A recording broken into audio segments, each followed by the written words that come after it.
NCERT class 9 science हमारा chapter है the fundamental unit of life. हम सेल्स के बारे में पढ़ रहे हैं। क्लास 3 में हम लोग सेल ऑर्गेनेल्स के बारे में पढ़ते हैं। Large and complex cells including cells from multi cellular organisms need a lot of chemical activities to support their complicated structure and functions. तो जो मल्टी सेलुलर ऑर्गेनिजम्स होते हैं जैसे एनिमल्स हो गए, प्लांट्स हो गए, तो इनके जो सेल्स होते हैं इनमें बहुत सारे ऑर्गेनेल्स होते हैं।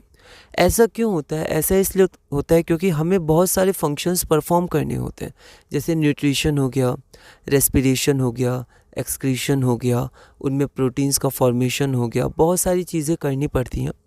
तो इसलिए उसके अंदर डिफरेंट पार्ट्स होते हैं सेल ऑर्गेनेल्स जो ये फंक्शंस को करते हैं। तो they need a lot of chemical activities. तो बहुत सारी एक्टिविटीज़, रिएक्शंस होते रहते हैं सेल्स में, जिसके कारण हम लाइफ सस्टेन कर पाते हैं, हम जी पाते हैं। To support their complicated structure, हमारा स्ट्रक्चर कॉम्प्लिकेटेड होता है, बहुत सारे फंक्शंस परफॉर्म किए जाते हैं पूरे बॉडी में। To keep these activities of different kinds separate from each other, these cells use membrane bound little structures और ऑर्गेनेल्स विद इन देमसेल्व्स। अब क्या होता है, इतने सारे फंक्शंस होते हैं, वो अलग अलग फंक्शंस होते हैं, तो ये सेपरेट रह सकें इसके लिए अलग अलग ऑर्गेनेल्स होते हैं जो अलग अलग काम करते हैं, है ना। Some of these cell organelles are visible only with an electron microscope. इनमें से कुछ जो ऑर्गेनेल्स होते हैं वो इलेक्ट्रॉन माइक्रोस्कोप से ही हम देख पाते हैं, बहुत पावरफुल माइक्रोस्कोप से। ऐसे हम लोग नॉर्मली इनको देख नहीं पाएंगे। एग्जाम्पल्स क्या है? तो बहुत सारे एग्जाम्पल्स होते हैं। बेसिकली हमें 6 एग्जाम्पल्स पढ़ने। पहला एंडोप्लाज्मिक रेटिकुलम ER, दूसरा गोल्गी अपैरेटस। बायो में थोड़े डिफ़िकल्ट शब्द होते हैं तो हमें ध्यान रखना है। गोल्गी अपैरेटस, फिर लाइजोसोम्स, फिर माइटोकॉन्ड्रिया। माइटोकॉन्ड्रिया प्लूरल होता है, इसका सिंगुलर हो जाएगा माइटोकॉन्ड्रियन, ठीक है। प्लास्टिड्स और वैक्यूल्स, ठीक है। तो ये हमारे हो गए 6 बेसिक। आप प्रोनाउंसिएशन पे थोड़ा ध्यान दीजिएगा। अगला हमारे पास है, मतलब पहला हम लोग पढ़ते हैं एंडोप्लाज्मिक रेटिकुलम, इसे ER भी कहते हैं। A large network of membrane bond tubes and sheets. तो ये क्या होता है? शीट्स, बहुत सारे शीट्स या ट्यूब से मिलकर बना होता है। एंडोप्लाज्मिक रेटिकुलम 2 तरह का होता है। एक होता है रफ एंडोप्लाज्मिक रेटिकुलम, जिसे हम लोग RER कहते हैं, RER, और दूसरा होता है स्मूथ एंडोप्लाज्मिक रेटिकुलम, जिसे हम SER कहते हैं।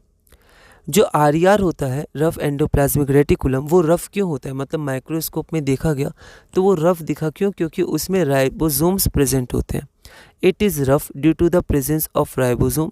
ये प्रेजेंट या अटैच होते हैं टू इट्स सरफेस। अब राइबोसोम्स में क्या होता है? तो प्रोटीन मैन्युफैक्चर होता है, प्रोटीन्स बनते हैं राइबोसोम्स में। तो ये इंपॉर्टेंट क्वेश्चन हो सकता है ऑप्शन में कि प्रोटीन्स कहाँ बनते हैं? तो राइबोसोम्स में। या राइबोसोम्स क्या मैन्युफैक्चर करता है? तो प्रोटीन्स करता है। उसी प्रकार जो SER होता है, स्मूथ एंडोप्लाज्मिक रेटिकुलम, वो क्या मैन्युफैक्चर करता है? तो वो फैट मॉलिक्यूल्स या लिपिड्स मैन्युफैक्चर करता है। लिपिड्स हमने देखा था प्लाज्मा मेम्ब्रेन फॉर्म करने में काम आते हैं। अगला हमारे पास है the manufactured proteins are then sent to various places in the cell depending on need during ER।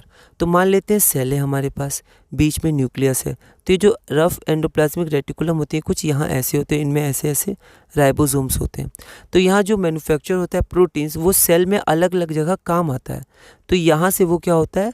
Transport होता है, ठीक है। आगे हम देखेंगे गोल्गी अपैरेटस भी मदद करता है, पर ये जो मैन्युफैक्चर्ड होता है और फिर यहाँ से वो सेंट होता है, सेंड किया जाता है अलग अलग जगह सेल में, जैसे जहाँ पर नीड होगी। One function of the ER is to serve as channels for the transport of materials specially proteins between the cytoplasm और between the cytoplasm and the nucleus, ठीक है। तो साइटोप्लाज्म से न्यूक्लियस या साइटोप्लाज्म में जो अलग अलग ऑर्गेनेल्स होते हैं, वहाँ पर जो ट्रांसपोर्ट करना होता है प्रोटीन्स का, ये बहुत इंपॉर्टेंट होते हैं, तो वो मदद करता है एंडोप्लाज्मिक रेटिकुलम। तो इसके और भी फंक्शन होते हैं। एक फंक्शन ट्रांसपोर्टेशन में हेल्प करता है एंडोप्लाज्मिक रेटिकुलम, प्रोटीन्स के स्पेशली। तो यहाँ पर मैंने एनिमल सेल बनाया है, तो यहाँ पर हम लोग देख लेते हैं। सबसे पहले ये सेल है, तो ये आउटर कवरिंग हमारा प्लाज्मा मेम्ब्रेन हो गया। उसके बाद ये हमारा न्यूक्लियस हो गया, और न्यूक्लियस के चारों तरफ आप देख सकते हैं यहाँ पर न्यूक्लियर मेम्ब्रेन हो गया। अब यहाँ पर आप देखिए कि ये जो आपका है वो क्या है? एंडोप्लाज्मिक रेटिकुलम है। रफ एंडोप्लाज्मिक रेटिकुलम ऐसे ही होता है, न्यूक्लियस के सामने होता है, थोड़ा दूर भी हो सकता है।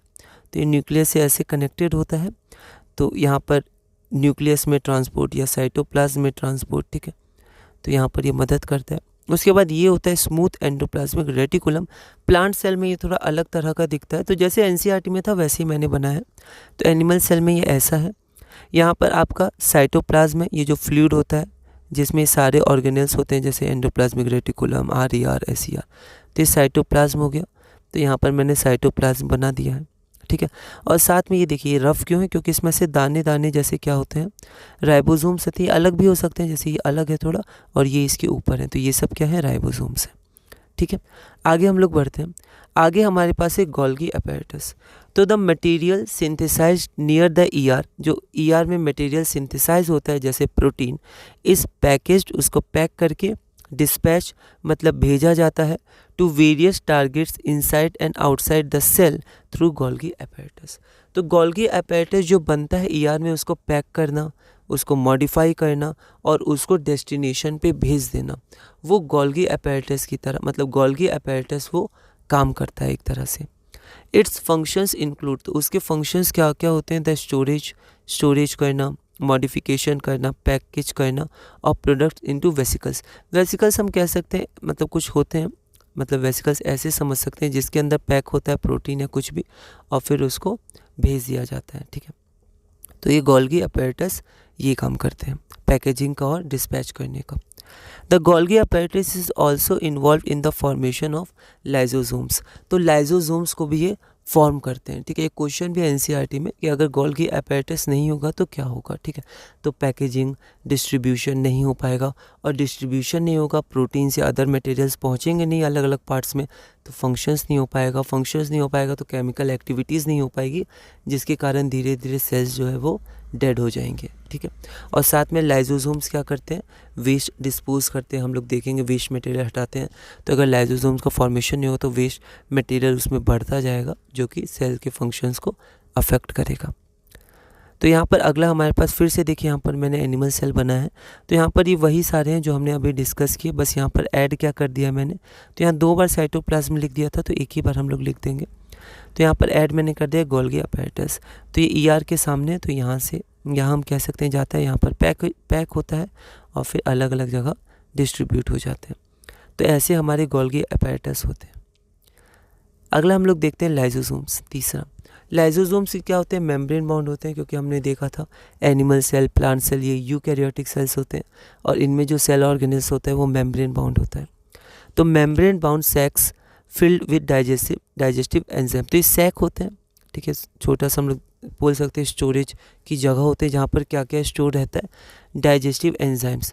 तो एंजाइम्स स्टोर रहते हैं, बहुत ही पावरफुल होते हैं। ये कोई भी जो कॉम्प्लेक्स सब्सटेंसेस आता है उसको ब्रेक कर देते हैं छोटे छोटे सिंपलर सब्सटेंसेस में। और ये जो एंजाइम्स होती हैं, एंजाइम्स बनते कहाँ हैं, तो आरईआर में बनते, हमने देखा था रफ एंडोप्लाज्मिक रेटिकुलम में, जहाँ प्रोटीन्स भी मैन्युफैक्चर होता है राइबोसोम्स के द्वारा। तो ये जो लाइजोसोम्स होते हैं वो वेस्ट डिस्पोजल सिस्टम होते हैं, मतलब जो वेस्ट होते हैं, गंदगी होती है, उसको बाहर करते हैं सेल्स के।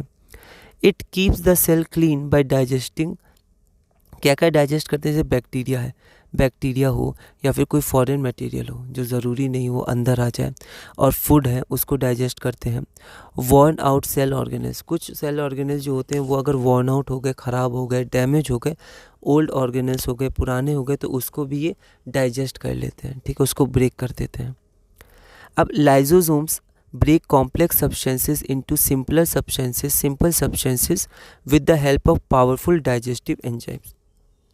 तो उसके अंदर बहुत ही पावरफुल डाइजेस्टिव एंजाइम्स होते हैं जो इन कॉम्प्लेक्स सब्सटेंसेस को, बड़े बड़े सब्सटेंसेस को छोटे छोटे सब्सटेंसेस में तोड़ देते हैं, और यही डाइजेस्ट कर देते हैं, तोड़ के पूरी तरह ब्रेक कर देते हैं। दीज सब्सटेंसेस या दीज एंजाइम्स, जो उसके अंदर पावरफुल एंजाइम्स होते हैं, are capable of breaking down all organic material. जितने भी ऑर्गेनिक मटेरियल्स होते हैं उन सबको इतने पावरफुल होते हैं कि ब्रेक कर देते हैं। डाइजेस्ट मतलब छोटे छोटे सिंपल सब्सटेंसेस में तोड़ देना। अब इन्हें सुसाइड बैग्स भी कहते हैं, क्वेश्चन भी है, इन्हें सुसाइड बैग्स क्यों कहते हैं।